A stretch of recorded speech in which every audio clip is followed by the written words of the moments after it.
You may be 16 years old, 19 years old, but yeah, just keep exploring.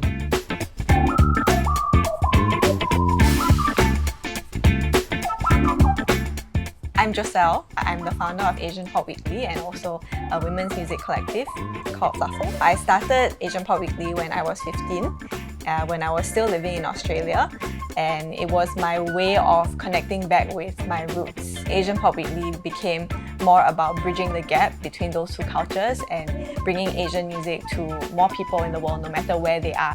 I'm Yuneng. I'm one of the co-founders of Freshmusic, and then so we started podcast back in 2006, and then we started writing reviews, and then that's how Freshmusic started. Yeah. When I first moved back to Singapore, Okay. one of the first friends I met in the music industry was Yuneng from Freshmusic. I think one thing that we really connected over is, we are like the OGs. Like, 很多人就是我觉得做媒体的人就会知道 like to do something out of passion and to do it for so long is like very rare. Essentially, it's about how you started to listen to music, right? You don't really know the artist, like this person 红不红，他是谁，他唱什么歌 actually you don't know. Think back when you're 7, 8 years old, when you first get in touch with maybe pop music. That was the time when discovery is so fun. But I remember when I switched on the MTV, now I look at the top 20 Chinese chart, I was like, what? There's this 朱哲琴, it's world music. I don't understand any of the words sang. But I was like, hey, the music sounds very interesting, and it's also another kind of world music, and it was sing in language that I don't know as well. And that really brought me to places that I've never been before. I think that's how people can be inspired and realize the world is that big. It's not really just about those little things that you know about. There's a lot of things waiting for you to go out, to know about, to get in touch with.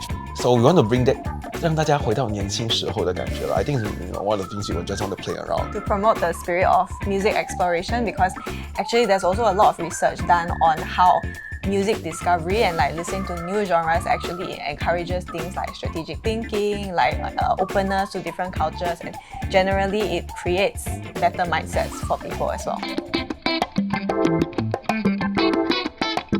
I think the ways that people get inspired by music is very interesting. People come to me with so many different stories of why they are inspired by certain artists. So I think with diversity and like connecting people between different cultures, there's so many different ways that you can do it. We just want to be that conduit, not to tell people this is how you should listen to music and not to give them a very specific direction, but just to create like a very a fertile environment in which 他们就可以享受，用他们自己的方式享受，然后跟那个音乐接触，然后有自己的一个 emotional connection. As long as there's something about the event that really speaks to them, that makes them see things from a different light, makes them learn something new.